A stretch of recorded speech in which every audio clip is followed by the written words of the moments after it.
నమస్తే అండి, మీ సతీష్. ఒక ప్లానింగ్, ఒక పద్ధతి, ఒక పర్ఫెక్షన్ ఇవన్నీ ఒకప్పుడు కెరియర్ మీద ఫోకస్ పెట్టి సక్సెస్ అయిన వాళ్ళని చూస్తే కనిపించేవి. వాళ్ళలో ఇలాంటి క్వాలిటీస్ అన్నీ మనకు కనిపించేవి, చూసేవాళ్ళం.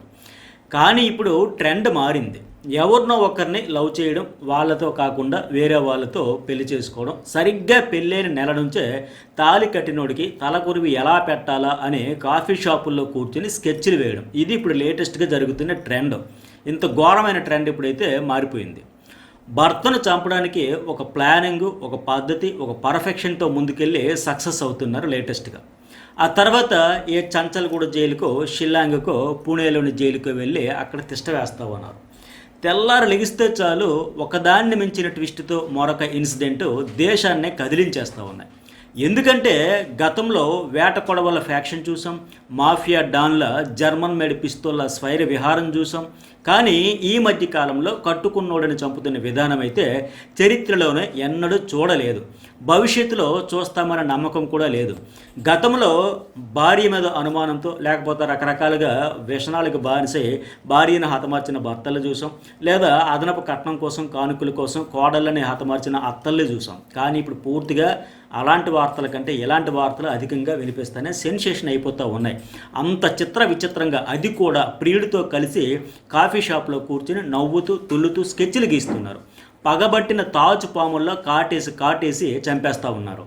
కొన్నాళ్ళ కిందట భర్తను వేసేసి ఆ ప్లేస్లో ప్లాస్టిక్ సర్జరీ చేసి మరీ ప్రియుడిని సెట్ చేసేయాలని ఒక వీర వనిత పన్నాగం. అలాగే మొన్నటికి మొన్న బ్లూ డ్రమ్లో భర్తను కుక్కేసిన విధానం, ఆ తర్వాత హనీమూన్ నాటుకత్తి నిన్న కోటపై నుంచి తోసేసి వేసేయడం చూసాం. ఇప్పుడు నేను చెప్పబోయేది హార్పిక్తో చంపడం ఎలా అనే ఒక భార్య రీసెర్చ్ చేసి మరీ భర్త నరాల్లోనికి ఇంజెక్షన్తో హార్పిక్ని ఎక్కించేసి మరీ చంపేసింది. ఇప్పటి వరకు మనం చూసిన అతి భయంకరమైన దారుణాల కంటే దారుణమైనది ఈ ఘటన. ఈ దుర్ఘటన కూడా ఎక్కడో పరాయి రాష్ట్రంలోనో ఎక్కడో విదేశాల్లోనో జరగలేదు, మన నిజామాబాద్లోనే జరిగింది. ఈ దారుణం గురించి వింటుంటేనే భయానకంగా ఉంది.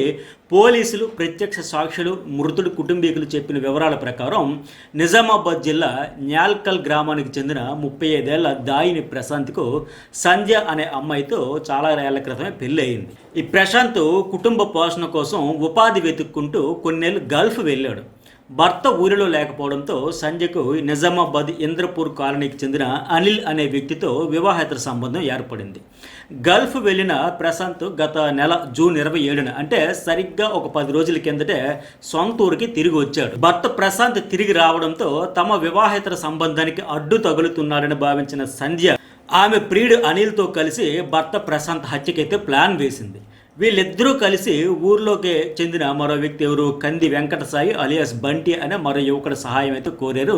అతను కూడా వీళ్ళతో పూర్తిగా సహకరించాడు. మందు ఆవిడ ఇవ్వడంతో, తాగడానికి డబ్బులు ఇవ్వడంతో దాంతో కమిట్ అయిపోయాడు. సో మొత్తంగా ఈ ముగ్గురు కలిసి పక్కా ప్లాన్ వేశారు. ప్లాన్ ప్రకారం జూన్ 29న వెంకట సాయి సంధ్య భర్త ప్రశాంత్కు విపరీతంగా మద్యం తాగించి డాబా పైకి తీసుకెళ్లాడు. ఆ తర్వాత సంధ్య ఫోన్లో సూచనలు ఇస్తుండగా, అరే ఎలాగైనా తోసే, నాకు అడ్డు తొలగించే అన్నట్లు ఆవిడ చెప్పడంతో వెంటనే ప్రశాంత్ని అయితే వెంకటసాయి డాబా పై నుంచి కిందకు తోసేశాడు. డాబా ఎత్తు తక్కువగా ఉండడంతో ప్రశాంత్ చనిపోలేదు, తీవ్ర గాయాలతో బతికి బయటపడ్డాడు. కానీ సంధ్య మాత్రం అతడి ప్రాణాలు ఎలాగూ పోతాయని ఫిక్స్ అయ్యింది.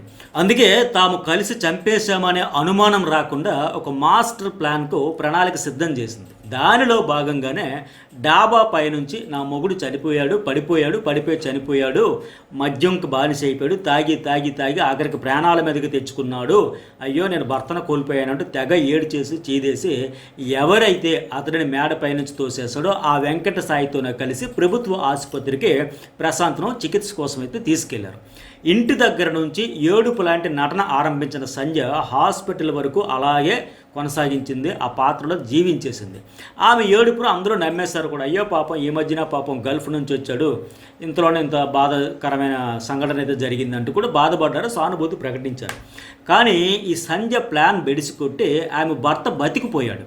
అయితే ప్రశాంత్ పరిస్థితి విషమంగా ఉందని డాక్టర్లు చెప్పడంతో ఒక ప్రైవేట్ ఆసుపత్రికి తరలించారు. అక్కడికి ప్రియుడు అనిల్ కూడా వచ్చాడు. ఆ హాస్పిటల్లో చికిత్స తర్వాత ప్రశాంత్ కోలుకోవడంతో ఇంటికైతే తీసుకొచ్చారు. దీంతో మళ్ళీ సంధ్య స్కెచ్ గీయడం ఆరంభించింది. ఎలాగైనా మొగుడిని చంపేయాలని ఆమె ఫిక్స్ అయ్యింది.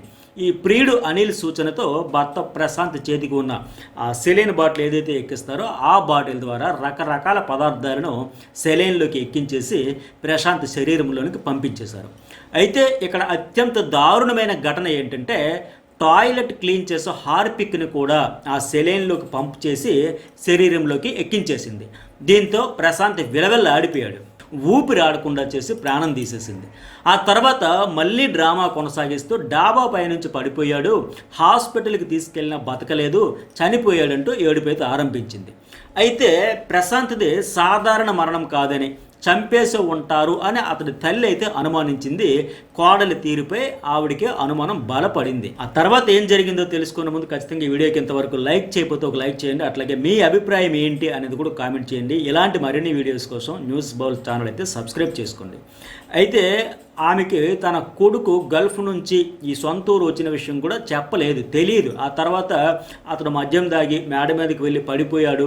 అక్కడ నుంచి పడిపోయిన తర్వాత ఆసుపత్రికి తీసుకెళ్ళాం. ఈ విషయాలు ఏవి కూడా ఆ కోడలు చెప్పకపోవడంతో పెద్ద ఆవిడికి అనుమానం వచ్చింది. ఎందుకంటే పడిపోయిన తర్వాత మొదట గవర్నమెంట్ హాస్పిటల్కి, అక్కడ నుంచి ప్రైవేట్ హాస్పిటల్కి తీసుకెళ్ళడం, ఆ తర్వాత ఇంటికి తీసుకురావడం, ఆ ప్రైవేట్ హాస్పిటల్లో పర్వాలేదు అన్న తర్వాత ఇంటికి తీసుకొచ్చారు. ఆ తర్వాత మళ్ళీ చనిపోవడం ఏంటి? అయితే ఈ సంఘటనల గురించి ఏవి కూడా ప్రశాంత్ తల్లిదండ్రులకి తెలియకుండా సంధ్య అత్యంత రహస్యంగా ఉంచింది. అందుకే ఆ కోడలి తీరుపై అనుమానాస్పదంగా ఉంది అంటూ తన కొడుకు చావుపై నాకు చాలా అనుమానాలు ఉన్నాయంటూ ప్రశాంత్ తల్లి పోలీసులను అయితే ఆశ్రయించింది.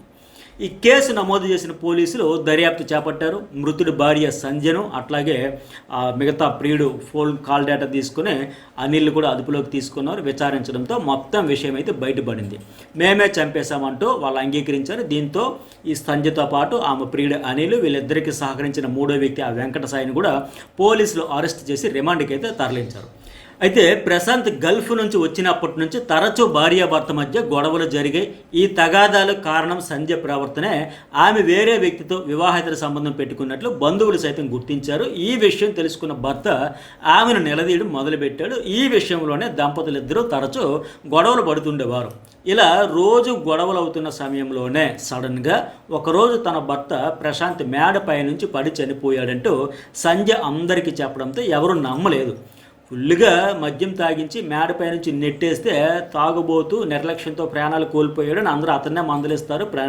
ప్రాణాలు కోల్పోయే స్థితిలో తాగడం ఏంటి, అసలు ఎక్కడున్నా ఏంటో స్పృహ కూడా ఉండకుండా అంత మద్యానికి బానిస అయిపోవడం ఏంటి, తిరిగి అతన్నే తిడతారు, కోప్పడతారనే మాదిరిగా ఆవిడ ఆలోచించింది. సో తాను ఈజీగా వాళ్ళని కూడా నమ్మించేయవచ్చు అని ఆవిడైతే ప్లాన్ వేసింది. బట్ పైనుంచి పడినా చనిపోకపోవడం వల్లే వీళ్ళ ప్లాన్ అయితే బెడిసికొట్టేసింది. అందుకే హార్పిక్ను సెలైన్లోకి ఎక్కించి చంపేశారు.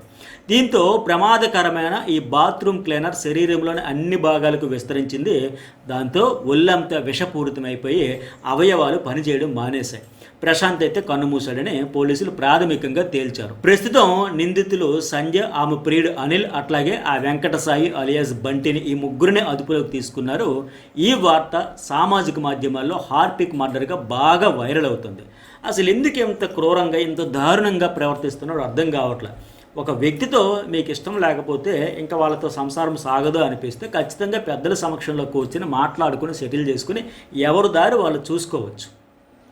వేరే ఆప్షన్స్ ఉంటాయి. ఇదే జీవితం కాదు కదా. ఇప్పుడు ఇట్లాంటి పనికిమాలిన చర్యల వల్ల లైఫ్ స్పాయిల్ చేసుకోవడం తప్ప, జైలు పాలవడం తప్ప సాధించేది ఏముంటుంది? ఈ బేసిక్ లాజిక్ కూడా ఎట్లా మిస్ అవుతున్నారు? వాళ్ళ జీవితాలను నాశనం చేసుకుంటే కట్టుకున్న వాళ్ళ జీవితాలు కూడా నాశనం చేసేస్తూ ఉన్నారు. ఇలాంటి ఘటనలపై మీ అభిప్రాయం ఏంటి అనేది కూడా కామెంట్ చేయండి. అట్లాగే వీడియోకి ఎంతవరకు లైక్ చేయకపోతే లైక్ చేయండి. మన ఛానల్ అయితే సబ్స్క్రైబ్ చేసుకోండి.